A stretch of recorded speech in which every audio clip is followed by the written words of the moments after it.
Encarem ja l'última entrevista de la jornada d'avui per parlar de voleibol i ho fem amb l'Aina Berbel del Club Voleibol Sant Cugat. Benvinguda, Aina.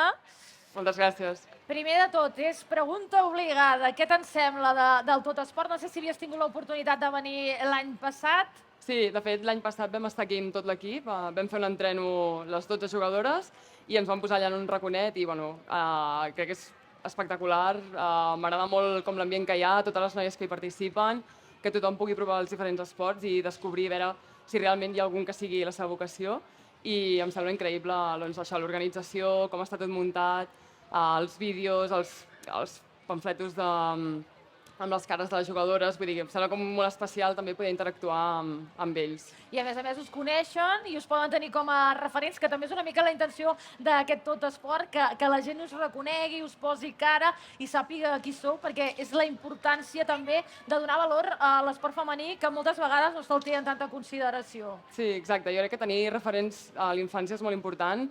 Al final crec que avui en dia, per exemple, de referents al futbol tenim l'Alexia, tenim l'Aitana, que són noies superimportants en el seu esport, però, per exemple, els hi preguntes d'altres esports com bàsquet, vòlei, i potser no te'n saben dir tantes. Vull dir, crec que és això, com donar-li valor i poder estar aquí també nosaltres com per representar el nostre esport i que també puguin tenir referents dins d'aquest esport. Parlem del teu esport, que és el voleibol. Molta gent ha vist partits de voleibol, fins i tot sèries de dibuixos animats, però explica'm una miqueta en què consisteix el voleibol per apropar-ho a la gent. Bueno, el voleibol s'hi juga amb una pilota, tenim un camp, a cada camp hi juguen 6 jugadores i depèn de la categoria comencen amb 4 i amb un camp més reduït i bàsicament la pilota no pot caure al terra, és a dir, hem de fer màxim 3 tocs i mínim un toc i la pilota consisteix en anar a passar de camp i en anar fent defensa i atac. Llavors, qui s'emporti el punt és el primer que aconsegueix que la pilota caigui en el camp contrari. I llavors hi ha un sistema com més complex de rotacions, de canvis amb jugadores, però això ja és més quan són més grans, però la teoria seria aquesta, que la pilota caigui en el camp contrari. Bàsicament ja ens has fet una introducció al món del voleibol. Com vas començar, Aina? Com vas descobrir aquest esport? Perquè ho diem, és minoritari, a Catalunya no hi ha molts practicants. Com el vas conèixer i descobrir?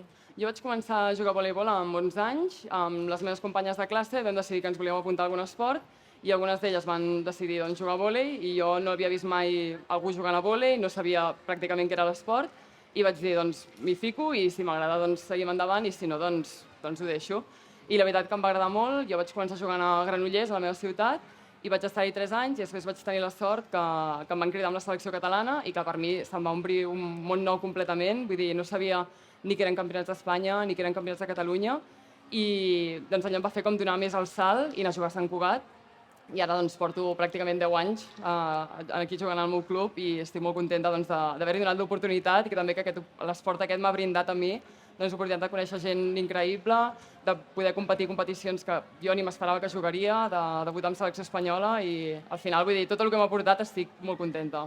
Perquè parlem del Sant Cugat de voleibol, la majoria de gent potser no sap, però és que està a la màxima competició del voleibol estatal. Què suposa que hi hagi una representant català a la màxima categoria del voleibol estatal? Perquè també teníem el Barça, després va descendir, per tant, és complicat mantenir la categoria i vosaltres ho esteu aconseguint. Sí, crec que el mèrit és molt gran, vull dir, jo vaig estar amb l'equip que estàvem a segona, vam aconseguir que l'equip pugés, van ser uns anys molt complicats, vam estar lluitant per places de descens, vam estar molts anys intentant lluitar una mica contra corrent amb equips molt potents, amb molt pressupost, entrenant el doble d'hores que nosaltres i crec que té molt mèrit que seguim en allà. Aquest any estem fent la millor temporada de totes i jo estic molt contenta com d'haver viscut aquest creixement de l'equip i el sacrifici que hem fet les jugadores durant molts anys que ara doni els seus fruits.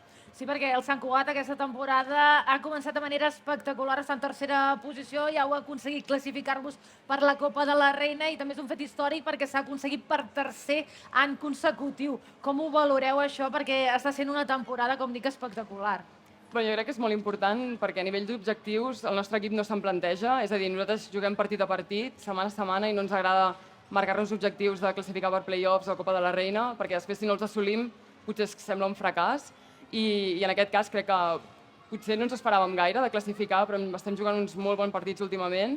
Som un bloc molt unit, tenim molt bona relació entre totes i crec que això ajuda molt també que els resultats ho plasmem allà i als partits i estic molt contenta de poder jugar a la Copa.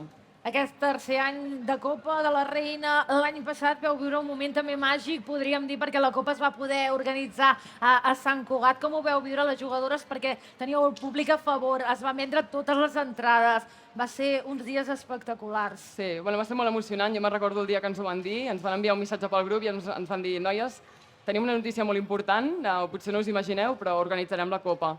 I a partir d'allà, doncs, crec que totes va ser com un plus de motivació pels partits que ens quedaven i, clar, jugar a casa, vull dir, a qui no li agrada. Al final tens tota l'afició, la família, els amics, les jugadores del club que puguin veure una competició així, crec que no passa mai, i també per elles, per les nenes més petites del club, que puguin veure què és la Copa de la Reina, crec que això suma molt, i com a club crec que vam fer un gran treball, no vam passar de quarts, però bueno, crec que l'espectacle hi va ser i això és l'important. Creus que pot haver marcat un abans i un després aquesta Copa de la Reina pel fet de cridar l'atenció a les nenes i que s'hagin afegit més nenes al club i que més nenes tinguin ganes de practicar el voleibol?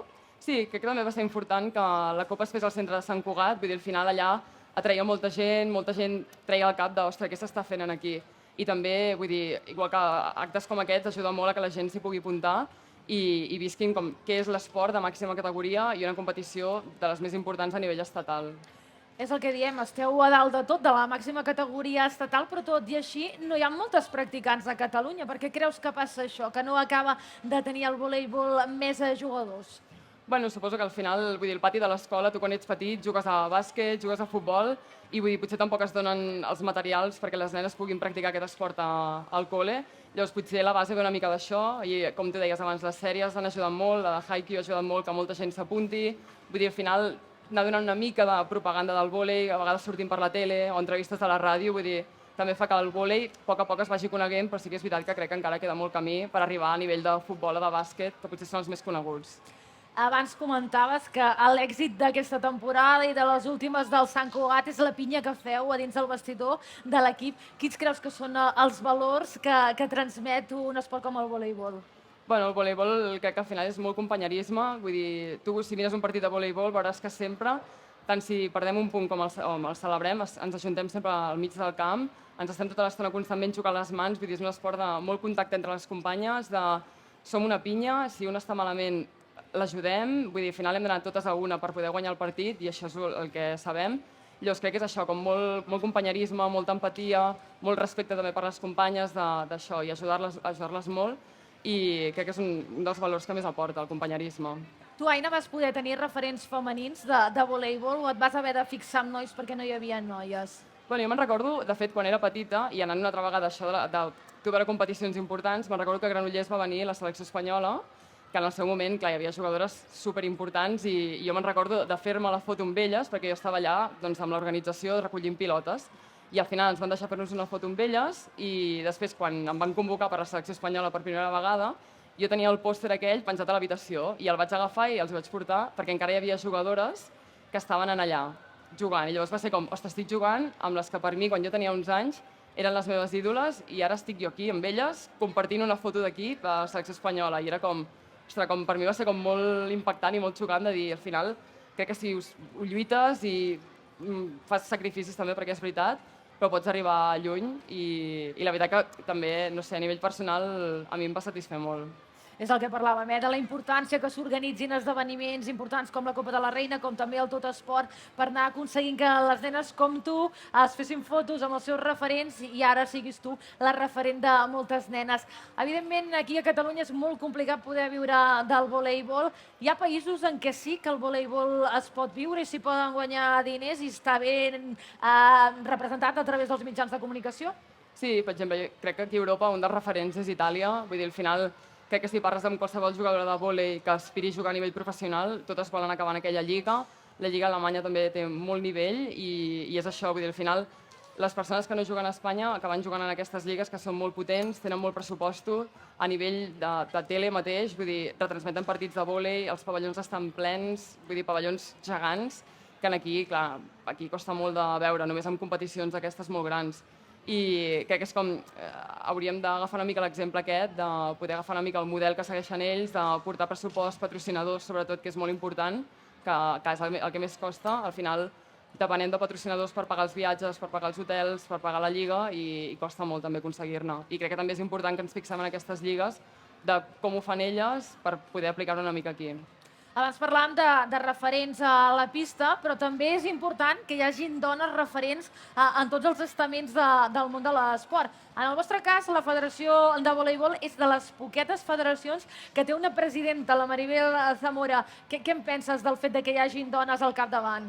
Bueno, és molt important i com bé dius, n'hi ha molt poques i crec que també s'ha com de recolzar la causa aquesta de que hi hagi més dones, afavorir que també vagin entrant a poc i en aquest ja sabem que costa molt, però i també tant de presidenta com d'entrenadores, vull dir, a la nostra lliga només hi ha una entrenadora de 12 equips i clar, és això, és com, ostres, com és que només de 12 entrenadors hi ha una dona? Vull dir, al final o sigui, portar un equip és complicat i això ho sabem totes, però crec que qualsevol dona és vàlida tant com per portar la presidència d'una federació com per portar un equip, com la presidència d'un club. El nostre club també va ser presidit per una presidenta i que és important com donar-li valor i promocionar-ho també. Sí, és la importància d'anar veient algú que ho ha fet i tu tenir clar que també et pots seguir el seu camí. Tu t'hi veus com a entrenadora en un futur? T'agradaria o no t'agradaria? Bueno, jo he estat a campus del Sant Cugat, el que passa que ara de moment a mi m'agrada molt jugar i crec que tot i ser bona jugadora és molt diferent entrenar i podria ser bona jugadora però mal entrenadora i llavors, bueno, potser en un futur sí que m'ho plantejaria, però ara de moment estic molt bé jugant i de moment em quedaré aquí. Aina, ens has explicat que totes les coses et van molt bé, ho estem veient amb el volei Sant Cugat. Algun consell? Demanem consells a totes les noies que aneu passant perquè els nens els puguin adaptar i se'ls puguin creure i seguir els vostres passos. Què els diries si volen arribar molt lluny en el món del voleibol? Què els diries? Jo els diria que, sobretot, segueixin entrenant, facin cas als seus entrenadors, que queda molt per aprendre, que disfrutin molt de l'etapa aquesta on estan, perquè no la tornaran a viure. Jo tinc molts records de quan tenia 11-12 anys o 15, que estava a campionats de Catalunya, campionats d'Espanya, i ara que soc sènior és de les coses que més trobo a faltar, de poder competir en aquestes categories, i res, disfrutar molt i aprendre, i si ha d'arribar doncs, anar i donar un pas més en la vida del voleibol, ja arribarà, però de moment, sobretot, viure el moment i no pensar molt en el futur i sobretot això, aprendre i gaudir i estimar molt a les companyes que després us trobareu molt a faltar i això, vindré a ser això una mica. Doncs moltes gràcies, Aina, per explicar-nos tots els teus coneixements. Moltíssima sort a la Copa de la Reina, a seguir així amb la temporada, que aneu per molt bon camí. Molta sort i molts encerts. Que vagi molt bé, Aina. Moltes gràcies a tu.